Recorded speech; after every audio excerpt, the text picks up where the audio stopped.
सो रहे हैं, चुपके से देख लेती हूँ। फिर दिव्या घर से बाहर निकलती है। तभी अंधेरे से एक व्यक्ति आता है और दिव्या की आंखें बंद करके उसे घनी झाड़ियों के बीच से तालाब के किनारे लेकर चला जाता है। कौन है? कौन है? सामने आओ। अरे मैं हूँ मैं। तुम जानती तो हो मुझे, कैसे कर रही हो? तुम इस वक्त यहाँ क्या कर रहे हो? अगर मेरे परिवार वालों ने देख लिया तो पता नहीं क्या कर बैठेंगे। क्या है ना कि 2 दिनों से मैंने तुम्हें देखा नहीं है, और तुम जानती हो ना दिव्या, मैं तुमसे कितना ज्यादा प्रेम करता हूँ। अगर एक भी दिन तुमसे ना मिलूं ना, सही बताऊं मेरी जान निकल जाती है। तुम क्या बताऊं, तुम क्यों नहीं मिलती हो मुझसे?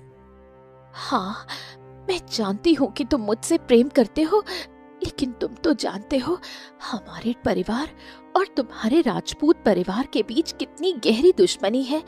इसलिए अभी रुक जाओ, हम दोनों के परिवार को मनाना होगा। अरे तुम ये कैसी बातें कर रही हो? हमारे परिवार वाले कभी नहीं मानने वाले। सूरज पश्चिम से उग जाए तो उग जाए, लेकिन हमारे परिवार वाले ना ना ना ना। दोनों के बीच सदियों से नफरत है। लेकिन दिव्या देखो, मैं तुम्हें चाहता हूं, और तुम्हारे लिए मैं तुम्हारे पिताजी के पैर भी पकड़ने के लिए तैयार हूं। बस मैं किसी भी तरह से तुम्हें अपनी दुल्हन बनाकर ले जाना चाहता हूं। मुझे तुम पर पूरा यकीन है कि तुम मेरे लिए कुछ भी कर सकते हो। दोनों प्यार भरी बातें करते हैं और पूरी रात वहीं बातें करते करते सो जाते हैं।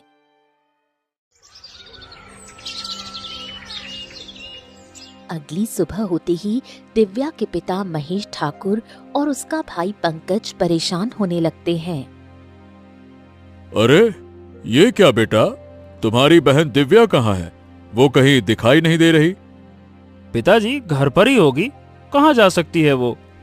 अब होती तो मैं तुमसे क्यों पूछता। अब देखो तो सही, पता नहीं कहाँ चली गई। मुझे इसकी बड़ी फिक्र हो रही है। तुम जानते तो हो, वो मेरी आंखों से दूर जाती है, मुझे बड़ी हड़बड़ाहट होने लगती है, चिंता होने लगती है। अरे देखो ना कहाँ चली गई। अच्छा ठीक है पिताजी, मैं अभी देखता हूँ। दोनों आसपास ढूंढते हैं, तभी दिव्या आ जाती है। आइए आइए आइए, कहाँ चली गई थी राजकुमारी जी? अरे भाई, हम आपको ढूंढ ढूंढ कर कितना परेशान हो गए थे। क्या करती हो, बता कर तो जाया करो। कुछ नहीं पिताजी, बस सवेरे उठ गई थी तो थोड़ा जंगल घूमने चली गई थी ताकि ताजी हवा मिल सके। हाँ ठीक है बहन, टहलना अच्छी बात है, लेकिन भाई थोड़ा बता कर तो जाया करो, नहीं तो हम लोगों को बहुत फिक्र होती है कि कहीं हमारे दुश्मन तुम्हारे साथ कुछ गलत ना कर दें। समझ रही हो?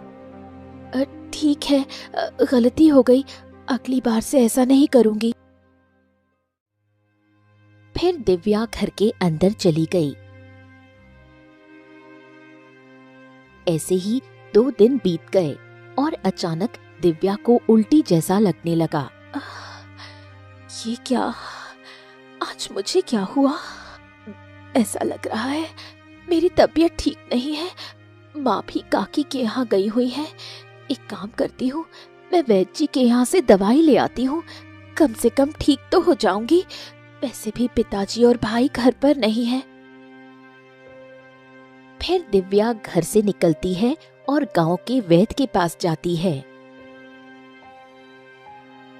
वैद्य जी, मुझे दवाई दे दीजिए, पता नहीं मेरी तबीयत ठीक नहीं लग रही।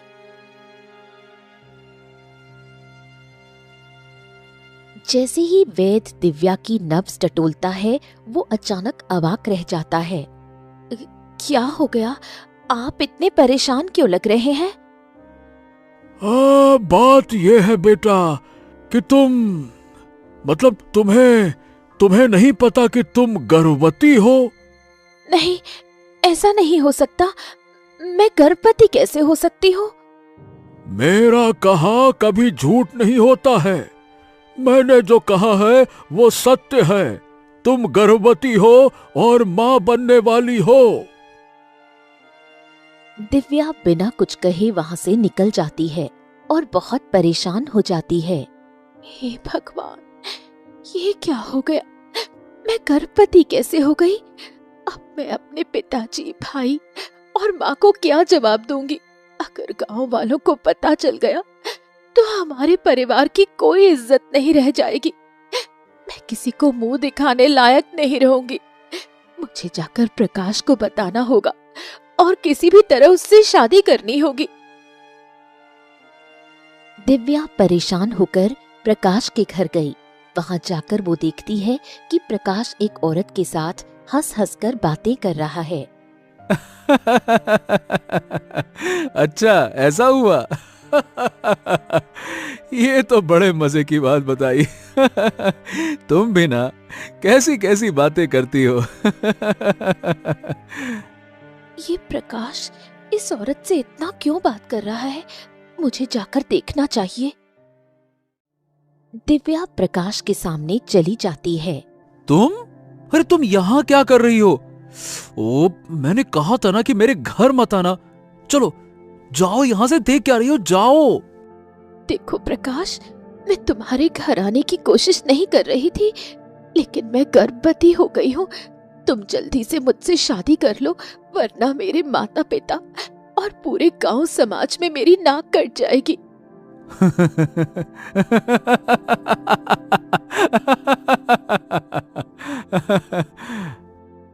तुम इतनी जोर से हंस क्यों रहे हो? और ये औरत कौन है जिससे तुम इतनी मीठी मीठी बातें कर रहे थे? ये औरत, तुम्हें बताऊं ये औरत कौन है? ये मेरी पत्नी है। सुंदर है ना, है ना? और तुम्हें पता है, मेरी शादी तो साल भर पहले हो चुकी है। सुनो, ये लड़की हमारे घर तक क्यों आ गई? हमने तो तय किया था कि ये कभी हमारे घर तक नहीं आएगी। आप लोग कैसी बातें कर रहे हो? आपको कैसे पता कि मैं यहाँ नहीं आऊंगी? ये सब क्या हो रहा है? प्रकाश, मुझे सच सच बताओ, तुमने मेरे साथ क्या किया है?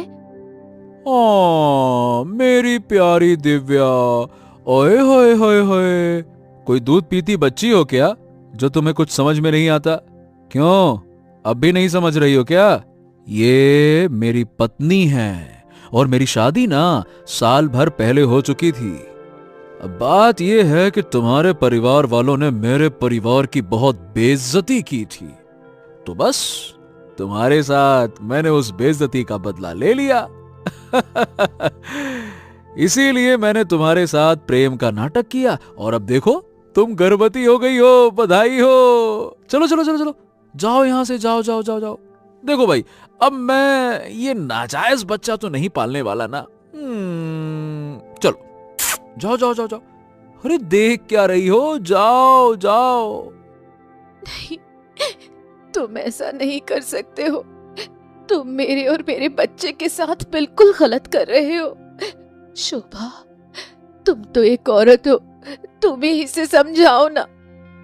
मैं क्या समझाऊं? मैं भी इसमें शामिल थी। ये मेरा भी षड्यंत्र था। मैं भी चाहती थी कि तुम्हारे परिवार वालों से बदला लिया जाए, इसलिए हम सब ने मिलकर ये सब रचा था। नहीं, तुम लोग ऐसा नहीं कर सकते। भगवान के लिए मुझे अपना लो। मैं कहाँ जाऊंगी? मैं क्या करूंगी? इतने में ही सुभद्रा बाहर निकलती है। अच्छा, शांत हो जाओ बेटा। ठीक है दिव्या, मैं तुम्हें अपनी बहू के रूप में अपनाने के लिए तैयार हूँ और मेरा बेटा भी तुम्हें पत्नी का दर्जा दे सकता है। चुप हो जा बेटा, मैं तुमसे बड़ी हूँ और मुझे अच्छी तरह पता है क्या करना चाहिए और क्या नहीं। माँ, ये कैसी बातें कर रही हो तुम? भला ये तो हम लोगों ने फैसला ही नहीं किया था कि मैं इसको अपने घर में रखूंगा। नहीं नहीं नहीं नहीं, मैं नहीं रखने वाला। माँ जी, आप ऐसा कैसे कर सकती हैं? ठीक है, बताइए मुझे क्या करना होगा। मैं आपकी बहू बनना चाहती हूँ। मैं अपने पिताजी की नाक नहीं कटवाना चाहती। ठीक है, तुम अपने पिताजी और भाई को मेरे सामने लेकर आओ और जैसे ही वो मेरे सामने आएंगे मैं एक शर्त रखूंगी, अगर वो पूरा कर देंगे तो मैं तुम्हें अपने घर की बहू भी बना लूंगी और तुम्हारे बच्चे और तुम्हारे पूरे परिवार को वही मान सम्मान मिलेगा जो उन्हें हमेशा मिलता रहा है। ठीक है, मैं अभी अपने पिताजी को लेकर आती हूँ। फिर दिव्या परेशान होकर वहां से निकल गई। ओ माँ, क्या क्या कर रही हो ये? अरे आप तो जानती हो कि हमारा षड्यंत्र सिर्फ उसे गर्भवती करके छोड़ने का था। फिर ये नया खेल क्या खेल रही हो? क्या कर रही हो? बेटा शांत हो जा। जिन लोगों ने हमारे परिवार की बेइज्जती की थी, सिर्फ इतना करने से वो बेइज्जती शांत नहीं होगी। मुझे अभी और कुछ करना है और तुम्हारे पिता की आत्मा को शांति दिलानी है। हाँ, मेरी चालबाज माँ। समझ गया आप क्या सोच रही हो, मैं बड़े अच्छे से समझ गया। आप उन लोगों को और ज्यादा जलील करना चाहती हो, है ना? हाँ बेटा, बस तुम अब देखते जाओ मैं क्या करती हूँ। वहीं दूसरी तरफ दिव्या पूरी तरह परेशान होकर अपने घर की ओर चली गई। और मेरी राजकुमारी, बता बेटी क्या हो गया? ये तुम इतनी परेशान क्यों दिख रही हो? क्या बात है? पिताजी, मैं किसी और से प्रेम करती हूँ और मैं उससे शादी करना चाहती हूँ। अरे वाह वाह वाह वाह वाह, ये तो बड़ी खुशी की बात है। देख बहन, शादी हमेशा अपनी पसंद से ही करनी चाहिए। हम लोगों की इसमें कोई आपत्ति नहीं है। बताओ किससे प्रेम करती हो? हाँ बेटी, बताओ तुम किससे प्रेम करती हो? हम खुशी खुशी तुम्हारी शादी उससे कर देंगे। हाँ बेटी, इसमें डरने वाली क्या बात है? प्रेम तो प्रेम है। बता कौन है वो खुशनसीब, बता। ठीक है, तो आप दोनों मेरे साथ चलिए, मैं आप दोनों को खुद उसके घर ले चलती हूँ। हाँ तो ठीक है, चलो चलते हैं। फिर पंकज और महेंद्र ठाकुर दिव्या के पीछे पीछे चलने लगे। जैसे ही दिव्या प्रकाश के घर पहुंची। ये क्या बेटी, ये तुम हमें कहाँ लेकर आई हो? ये तो हमारे दुश्मन का घर है। चलो यहाँ से चलो। इतने में सुभद्रा, प्रकाश और शोभा तीनों घर से बाहर आ गए। पिताजी, मैं प्रकाश से प्रेम करती हूँ और मैं इसके बच्चे की माँ बनने वाली हूँ, इसलिए मैं इसी से शादी करना चाहती हूँ। ये तुम कैसी बातें कर रही हो बेटी? ये तुमने क्या कर दिया? तुम्हारा दिमाग तो ठीक है? ये हमारे इतने बरसों के पुराने दुश्मन हैं। मैं दुश्मनों के घर अपनी बेटी नहीं ब्याहता, समझ गई? मैं कभी तुम्हारी शादी यहाँ नहीं करने वाला। चलो यहाँ से चलो। हाँ बहन, पिताजी बिल्कुल ठीक करें। हमें दुश्मनों के घर में रिश्ता कभी नहीं करना चाहिए। चलो। तुम अपनी बेटी को लेकर कहाँ जाओगे महेंद्र ठाकुर? तुम्हारी बेटी तो गर्भवती है। जैसे ही गांव जाएगी, लोग तुम्हारी इज्जत पर थूकेंगे, तुम्हारी बेटी के चरित्र पर उंगली उठेगी। सोच लो, तुम्हारी दुश्मनी से बढ़कर तुम्हारी बेटी की इज्जत मायने रखती है। हाँ, ये ठीक कह रही है। अगर मैं अपनी गर्भवती बेटी को ले गया तो कोई इससे शादी नहीं करेगा और मेरी इज्जत चली जाएगी। अरे जाओ, तुम्हें जो कहना है कहो, पर मैं अपनी बहन को तुम्हारे घर में नहीं देने वाला। बात करती हो? ठीक है, मैं अपनी बेटी की शादी तुम्हारे बेटे से करने को तैयार हूं, लेकिन ये तो बताओ, वो तो पहले से ही शादीशुदा है। तो क्या हुआ, शादीशुदा है, फिर भी मैं तुम्हारी बेटी को अपने घर की बहू बना लूंगी और उसे पूरा मान सम्मान दूंगी, लेकिन उसके लिए तुम्हें मेरी एक शर्त माननी होगी। मैं अपनी बेटी का घर बसाने के लिए कुछ भी करने को तैयार हूं। बताओ हमें क्या करना होगा? तुम्हें पूरे गांव में जाकर हर घर से एक एक रोटी मांगनी होगी और वो रोटी मुझे लाकर देनी होगी, तभी मैं तुम्हारी बेटी को बहू बनाऊंगी। अरे तुम्हारी हिम्मत कैसे हुई ऐसा कहने की, हैं? तुम्हें क्या लगता है कि मेरे पिताजी पूरे गांव से रोटी मांगेंगे? ऐसा कभी नहीं हो सकता। सोच लो, अगर अपनी बेटी का घर बसाना चाहते हो तो ये करना ही पड़ेगा। हाँ, ठीक है, ठीक है। अगर इससे मेरी बेटी का घर बसता है तो मैं पूरे गांव में जाकर रोटी मांगने को तैयार हूं। ठीक है। नहीं पिताजी, आप ऐसा मत कीजिए। लेकिन महेंद्र ठाकुर वहां से निकल पड़ता है और एक गांव वाले के पास जाता है।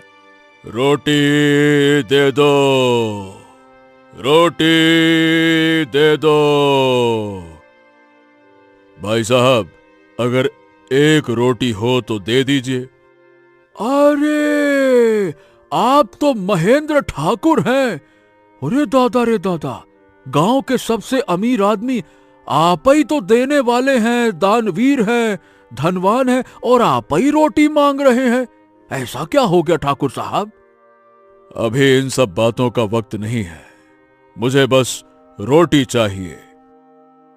हाँ, जरूर कुछ हुआ है जो ठाकुर होकर भी भिखारी की तरह रोटी मांग रहा है। गांव वाले उसकी निंदा करने लगते हैं। फिर भी महेंद्र ठाकुर पूरे गांव से रोटी मांगकर सुभद्रा के पास आता है। हाँ, ये लो, शर्त के मुताबिक मैंने पूरे गांव से रोटी मांग मांग कर ला दी है। लो, ला दिया मैंने, जैसा तुमने कहा था। अब मेरी बेटी को बहू के रूप में स्वीकार करो। ठीक है, तुमने अपना वचन पूरा किया।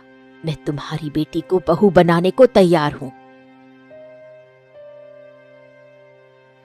महेंद्र ठाकुर और पंकज सिर झुकाकर वहां से चले गए। सुभद्रा दिव्या को घर के अंदर ले गई। पिताजी ने मेरा घर बसाने के लिए कितना अपमान सहा। ये सब मेरी वजह से हुआ, लेकिन अब मेरा घर बस गया, मुझे बहू का दर्जा मिल गया और मेरे बच्चे को पिता का नाम मिलेगा।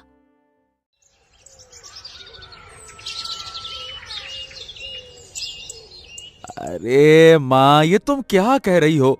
देखो, सीधी सी बात है, मुझे उस आफत को अपने पास रखना ही नहीं है। हाँ बेटा, मैंने ये सब किया, लेकिन उसकी बेटी मुझे बर्दाश्त नहीं होती। उसे देखती हूँ तो अपने पति की याद आ जाती है। हाँ, याद तो मुझे भी आती है पिताजी की। तो फिर देर किस बात की? आज रात ही उसे जान से मार देते हैं। लेकिन वो गर्भवती है, कम से कम बच्चा होने दो, उसके बाद हम उसको और उसके बच्चे दोनों को एक साथ मार देंगे। हाँ, ये ठीक रहेगा। अगर दोनों को अलग अलग मारेंगे तो मुझे उतना मजा नहीं आएगा, और दोनों को एक जगह पे एक साथ मारेंगे फिर तो मुझे बड़ा मजा आएगा माँ। फिर ऐसे ही थोड़ा वक्त बीतता है और देखते ही देखते दिव्या एक बेटी को जन्म देती है। मेरी बेटी कितनी सुंदर लग रही है, बिल्कुल परी जैसी है। तभी प्रकाश, शोभा और सुभद्रा तीनों वहां आ जाते हैं। देखो प्रकाश, हमारी बेटी कितनी सुंदर है। हाँ, दिखाओ दिखाओ दिखाओ। ये हमारी बेटी है। बिटिया। लेकिन तू अब इस दुनिया में नहीं रहेगी। माँ, अपना काम करो और जल्दी से इस बच्चे को जान से मार दो, और दिव्या को भी। भगवान के लिए ऐसा मत करो, मेरी बेटी को छोड़ दो। भगवान के लिए ऐसा मत करो। मुझे क्यों मार रहे हो? मुझे कुछ मत करना। मैंने तुम्हें इतने दिनों तक इसलिए बख्श दिया क्योंकि तुम बच्ची को जन्म दे सको, और अब तुम्हारी आंखों के सामने मैं इस बच्ची को मारूंगी, तभी मेरी आत्मा को शांति मिलेगी। मेरे पति की आत्मा जो इतने दिनों से तड़प रही होगी, उसे सुकून मिलेगा। सुभद्रा उस मासूम बच्ची को जान से मार देती है। दिव्या रोती चिल्लाती रह जाती है। तभी सुभद्रा दिव्या को पकड़ लेती है। सुभद्रा दिव्या का भी गला दबा देती है। कुछ ही देर में दिव्या भी मर जाती है। देखो, हमने दोनों को मार दिया। अब इस बच्ची को घड़े में डालकर जंगल के पेड़ के नीचे गाड़ दो। किसी को भी ये बच्ची हाथ नहीं लगनी चाहिए। ठीक है। प्रकाश उस छोटी सी बच्ची को घड़े में डालकर जंगल के एक पेड़ के नीचे गाड़ देता है। फिर वापस आकर दिव्या को भी मिट्टी के नीचे दबा देता है। अब तुम एक काम करो, अपनी पत्नी शोभा को लेकर यहाँ से 1 साल के लिए कहीं दूर चले जाओ, और अगर कोई पूछे तो मैं कह दूंगी कि तुम दिव्या को भी साथ लेकर गए हो। ठीक है, मैं ऐसा ही करता हूं और अभी इसी वक्त शोभा को लेकर निकल जाता हूं। फिर प्रकाश शोभा को लेकर वहां से निकल पड़ता है। उसी वक्त कहीं दूर एक झोपड़ी में एक बच्ची का जन्म होता है। अरे ये क्या? ये कोई मामूली बच्ची नहीं है, जरूर किसी मकसद के लिए पैदा हुई है। आंखों में इतना तेज, और इसकी माँ भी मर गई। मुझे जाकर इसके पिता को बताना होगा। फिर दाई माँ उसी बच्ची को लेकर घर के बाहर आती है। हाँ, बताओ दाई माँ, मेरी पत्नी कैसी है? तुम्हारी पत्नी तो इस बच्ची को जन्म देते ही मर गई, लेकिन ये बच्ची बहुत अद्भुत है। हाँ, नहीं नहीं नहीं नहीं नहीं नहीं नहीं मैं इस बच्चे को नहीं रख सकता। अरे जो मेरी पत्नी को खा गई, मेरी बेटी वो कभी नहीं हो सकती। इसने मेरी पत्नी को खा लिया, ये मेरी बेटी नहीं है, नहीं है।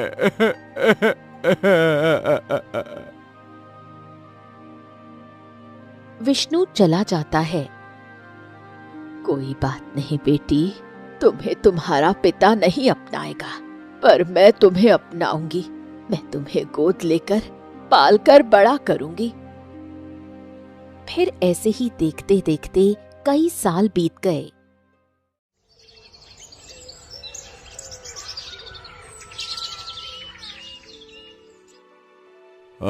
सुभद्रा बहन, मेरी बेटी कहाँ है? मेरी बेटी कहीं दिखाई नहीं दे रही, जबकि आपकी बड़ी बहू और आपका बेटा दिख रहा है। कहाँ है हमारी बेटी? ठाकुर, मैं तो बताना ही भूल गई। तुम्हारी बेटी ने बच्चे को जन्म देते हुए दम तोड़ दिया। अब तुम्हारी बेटी और उसका बच्चा दोनों ही इस दुनिया में नहीं है। क्या? नहीं नहीं नहीं नहीं नहीं नहीं नहीं नहीं, नहीं। ऐसा नहीं हो सकता। हमारी बेटी हमें छोड़कर नहीं जा सकती है। नहीं नहीं। ये सुनते ही महेंद्र ठाकुर फूट फूट कर रोने लगा और घर चला गया। क्या हो गया पिताजी? आप बहुत परेशान लग रहे हैं, क्या बात है? उन लोगों ने हमारी बेटी को मार दिया है, हमारी बेटी को मार दिया। मैंने आपसे कहा था पिताजी, वो लोग कभी नहीं सुधरेंगे। हमारी इतनी बरसों पुरानी दुश्मनी है, वो इतनी आसानी से नहीं छोड़ेंगे। मेरी मासूम सी बहन अब इस दुनिया में नहीं रही।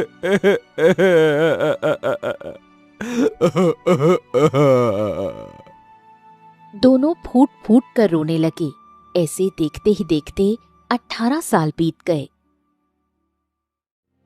वही छोटी सी बच्ची की दाई माँ उसे पाल पोस कर बड़ा कर देती है, और वही बच्ची राधा बन चुकी होती है और बिल्कुल दिव्या की तरह दिखने लगती है।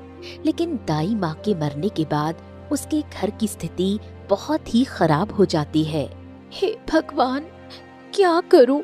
माँ मुझे जन्म देते ही मर गई। अब दाई माँ भी इस दुनिया में नहीं रही। अब मैं क्या करूं? मुझे खाने के लिए कुछ तो करना पड़ेगा। राधा परेशान होकर वहाँ से निकल पड़ी और चलते चलते दूसरे गांव आ गई। वहाँ एक गांव वाला राधा को देखते ही मन में सोचता है, अरे ये तो मुझे महेंद्र ठाकुर की बेटी जैसी लग रही है। मुझे ये बात ठाकुर साहब को बतानी होगी। फिर वो भागकर ठाकुर के पास जाता है। महेंद्र ठाकुर, महेंद्र ठाकुर। अरे ठाकुर साहब, दिव्या जैसी एक लड़की हमारे गांव में आई है। वो बड़ी परेशान दिख रही है, लेकिन बिल्कुल आपकी बेटी जैसी है। ये क्या बात कर रहे हो? ऐसा कैसे हो सकता है? महेंद्र ठाकुर भागकर आता है और राधा को देखते ही मेरी बेटी, मेरी बेटी, मेरी बेटी इतने बरसों के बाद वापस मिल गई। अरे लेकिन बेटा, मेरी हालत देखो, तुम्हारे बिना क्या हो गई। देखो मेरी हालत, देखो। आप कौन हो? मेरी बेटी, मैं तुम्हारा पिता हूँ। नहीं, आप मेरे पिताजी नहीं हो। मेरे पिता ने मुझे बचपन में छोड़ दिया था। एक दाई माँ ने मुझे पाल पोस कर बड़ा किया, और वो भी अब इस दुनिया में नहीं रही। मैं यहाँ मेहनत मजदूरी करने आई हूँ।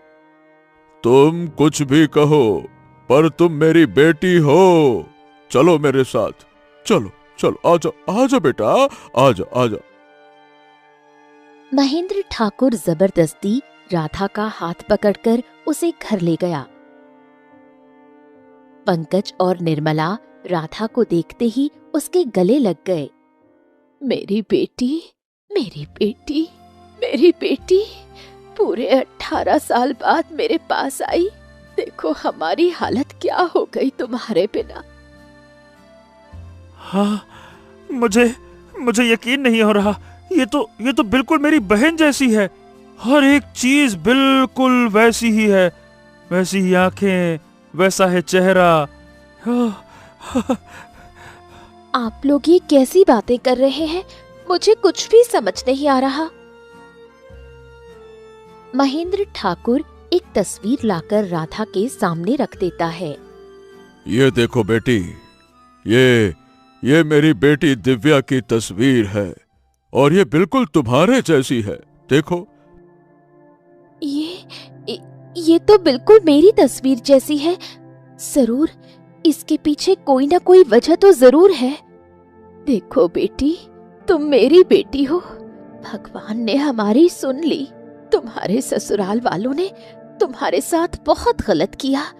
तुम आराम करो, बाकी बातें बाद में करेंगे। निर्मला राधा को एक कमरे में ले जाकर बैठा देती है। थकान की वजह से राधा सो जाती है। तभी उसे सपने में दिखता है कि सुभद्रा, प्रकाश और शोभा तीनों उसका गला दबा रहे हैं और उसकी मासूम बच्ची को मार रहे हैं। सब कुछ धुंधला हो जाता है और राधा घबराकर आधी रात को उठकर बैठ जाती है। हे भगवान, ये क्या हो गया है? जब से मैं बड़ी हुई हूँ बस एक ही सपना आता है। सब कुछ इतना धुंधला धुंधला क्यों दिख रहा है? उस घड़ी में एक बच्ची को किसी ने पेड़ के नीचे दफना दिया था। मुझे अभी उसी पेड़ के नीचे जाना होगा। आज नहीं गई तो शायद ये बेचैनी कभी खत्म नहीं होगी। फिर राधा आधी रात को ही घने जंगलों की तरफ निकल पड़ी और एक पेड़ के नीचे जाकर खड़ी हो गई। हाँ, यही वो पेड़ है, यही वो जगह है। मैं रोज सपने में इसी पेड़ को देखती हूँ और इसी के नीचे खड़ा है। आज मुझे सच जानना है। फिर राधा मिट्टी हटाने लगती है। तभी उसे एक घड़ा मिलता है और उस घड़े में एक मासूम बच्ची का कंकाल मिलता है, जिसे छूते ही उसे सब याद आ जाता है। नहीं नहीं, ऐसा नहीं हो सकता। हे भगवान, ये तो मेरी बच्ची है, मेरी मासूम बेटी। अब मुझे सब याद आ गया, सब कुछ। मैं महेंद्र ठाकुर की बेटी हूँ और ये मेरा पुनर्जन्म है। मेरा बच्चा, मेरी मासूम बच्ची को जिन लोगों ने मारा है, मैं उन सबको जिंदा नहीं छोड़ूंगी। राधा रोते हुए उस घड़े को अपने साथ लिए गांव आ जाती है। तभी महेंद्र ठाकुर उसे देखते ही कहता है, बेटी, ये घड़ा और इसमें ये कंकाल, ये क्या है बेटी, बोलो।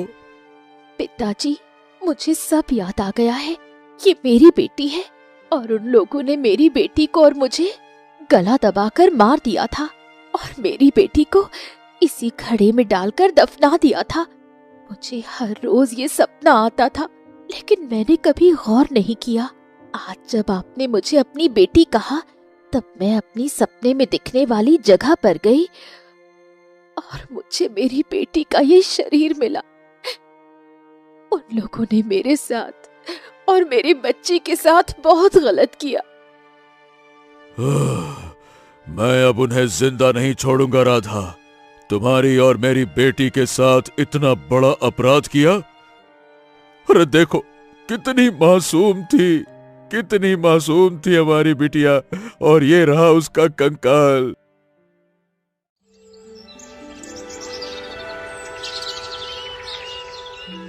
सभी गांव वाले इकट्ठा हो गए।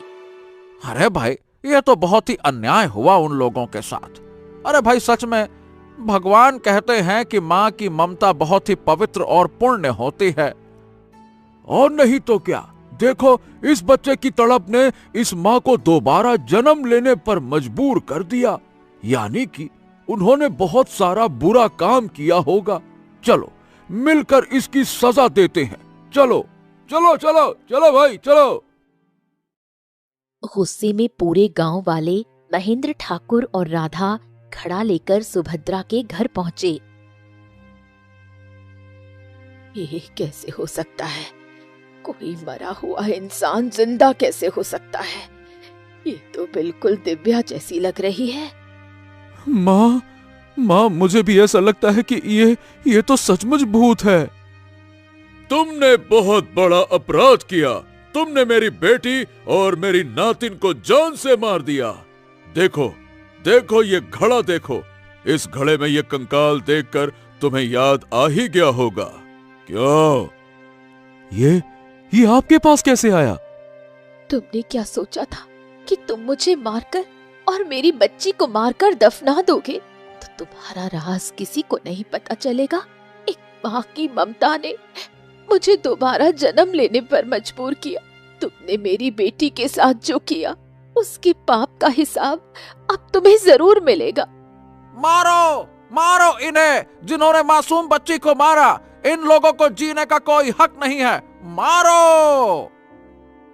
सभी गांव वाले मिलकर प्रकाश, सुभद्रा और शोभा को मारते हैं, जिससे प्रकाश, सुभद्रा और शोभा की वहीं पर मृत्यु हो जाती है।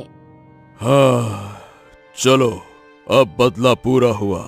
ये तीनों मारे गए। मेरी बेटी, तुमने बहुत कष्ट झेले इन लोगों के चक्कर में। अब अपनी मासूम बेटी का अंतिम संस्कार कर दो।